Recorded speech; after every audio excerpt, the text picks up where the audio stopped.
I got a Steel the other day. A Steel! I think I got a Steel. And no, I'm not talking about chainsaws. Oh, a friend of mine, since we were in kindergarten together, says, hey, I got a snowmobile, you want to buy it? Actually, it's not his, but it was somebody else's. And I said, sure. What is it? He says, it's an Arctic Cat. He says, it's a good one. He says, it's one of the older ones. It's got a Suzuki 700 in it. Only got 2,300 miles on it. Problem with it is, it's set around for too long. I'll put that up on some kind of a stand or something so I can see. Set around for too long, he claims.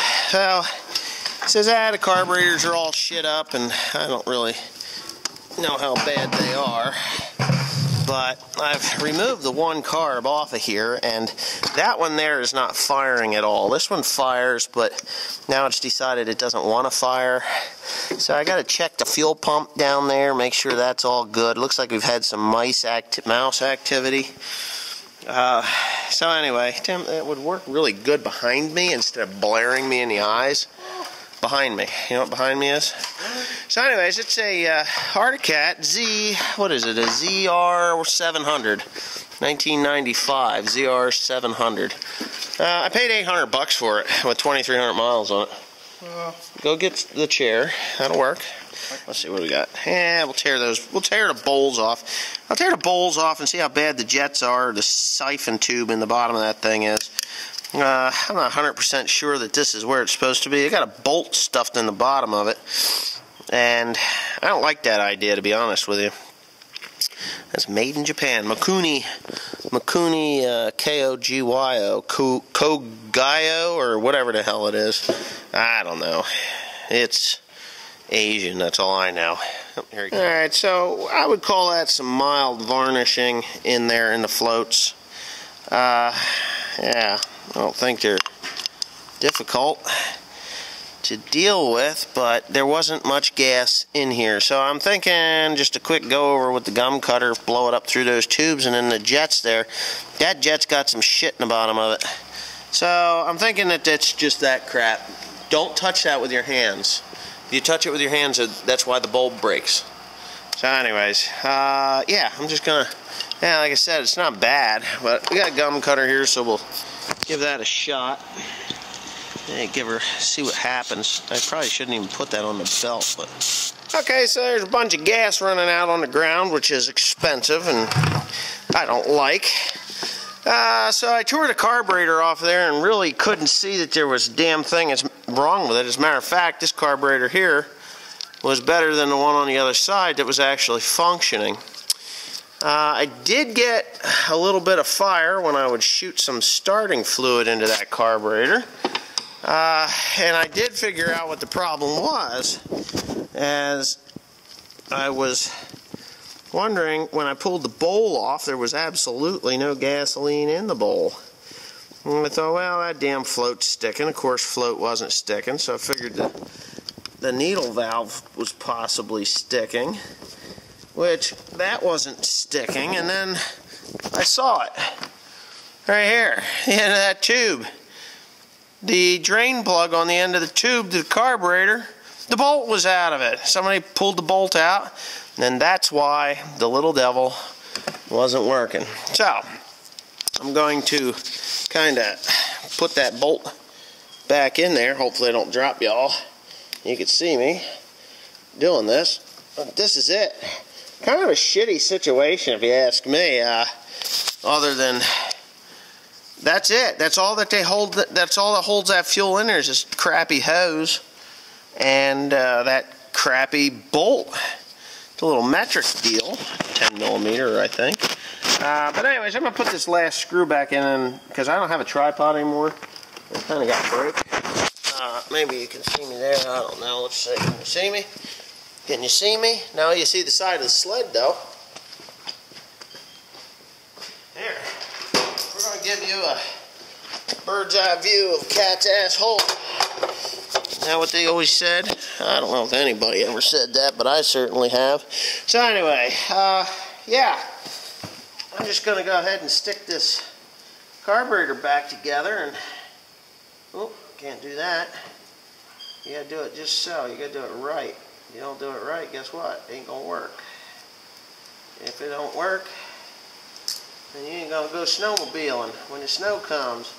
Now, I've had snowmobiles over the years. I do have another Arctic Cat that belongs to my father, an Arctic Cat 340, which, well, it's okay. It'll get you where you're going with a passenger, but the seat's all kind of gunged up and it's got some issues. I think that one's actually a bit newer than this one by about 6 or 7 years. But for the most part, these carbs, there ain't nothing to them. Before I go ahead and put it all back together again, I do kind of want to shoot some gum cutter down in there. Now somebody has, yeah, that jet's working. You see it shooting up? And we got that jet. That's the one that goes right down into the, oh, that thing's hot. That goes right down into the bottom there, which is just filled up with fuel. So, yeah, I think I'm just going to put it back together again and give her a pull, and I kind of got this incredibly weird feeling that it's just going to run. That's all. It's just going to run. Ain't going to have any issues. It's just going to run. You know why? Because sometimes you buy these things. I paid $800 for this thing, and some of you sled heads are going to say, oh, you pay way too much money for it. Well, I'll tell you what, for a studded track, fully studded track, and a really nice track, and there's nothing wrong with that track. It's perfect. It's, I'll show it to you in a little bit, but I don't think I lost anything, even if I had to rebuild the engine. There was one of these for sale for $3 grand. Had about 5,000 miles on it. This one's only got 2,300. Of course, that one ran and looked about like somebody waxed it every day of its existence, you know, which is nice, you know, when somebody takes the time to do that. But here we go. Try and get this thing on there without any trouble. Yeah, when they look like they've been waxed forever, waxed and washed and put away, you know, that's really cool, and they will fetch a better price that way, but I'll be goddamn if I'm going to spend $3 grand on a 20-year-old sled. It's just not going to happen. Not in my book. Alright. That's good. I think this is what our Peak needs next. Him and Honey Baby can go out and snowmobile. That's what I'm thinking. Yeah. Put the motorcycle away and get out the sled. Whoa.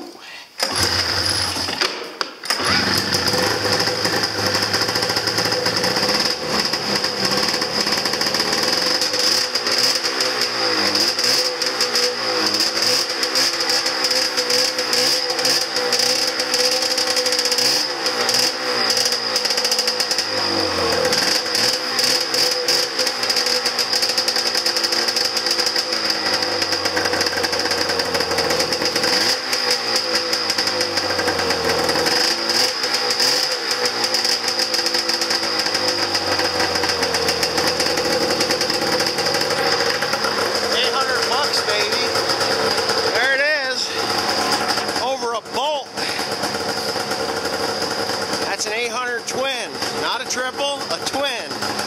You can see that. I just put new plugs in her.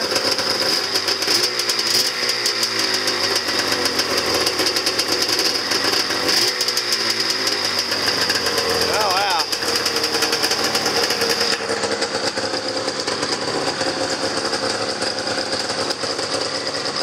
There it is, running on both.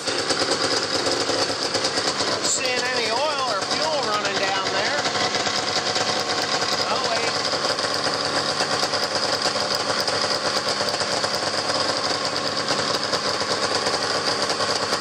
Yeah, she's a pissing down there. Okay, there's a T. Oh, you can see it. But down in the bottom there, you can see there's fuel dripping. There's a T that comes together there, and it's loose. The hoses are loose on the T. So I'm going to pop that carb over there off again. Alright, so right here, my $800 snowmobile, it seems to run like a rape tape. If you see that T at the tip of my fingers there, that is where it's leaking fuel, and it's actually leaking right here too. This is the, that's fuel pump. I got a sneaking feeling that somewhere, someone has changed over these hoses or put new hoses in. I don't know, I can't tell, but they seem awful loose. So, I'm pretty sure that they changed them over maybe to a higher flow hose to see if they can get a little extra speed out of this bad boy, which God would only know why you would want any more speed out of it. Oh, that's a twin pump. There's two pumps on that bad thing. Okay, there's a little diaphragm pumps. I guess they run off the reed valves in there. Which I believe there's reed valves. Yeah, there are reeds in there, not rotaries. Anyway, yeah, so I'm just going to go get some. You know what I could easily do is just get some needle nose pliers and just a piece of. Alright, well, it's pretty much one pull sled now, right?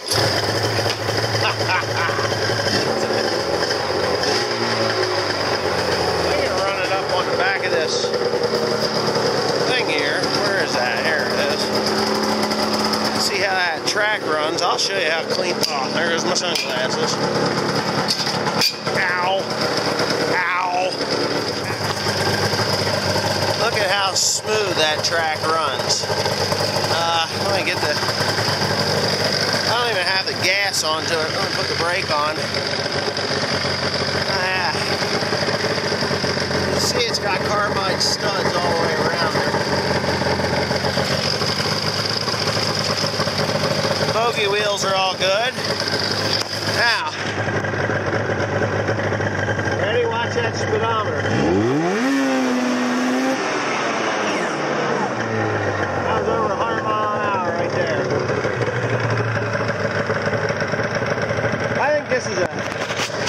I think this sled is sick. Just plain sick with power.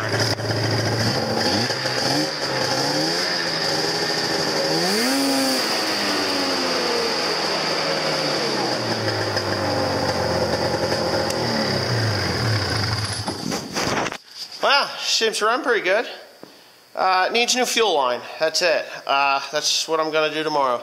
Well, not tomorrow. That's what I'm going to do when I have time to do that. So this will be a two-part deal. The thing runs. I'm glad that it runs. I was a little afraid that possibly I got ripped off. You know, that happens sometimes. $800 sled could turn into a real headache, like, you know, one pissed in its history or whatnot.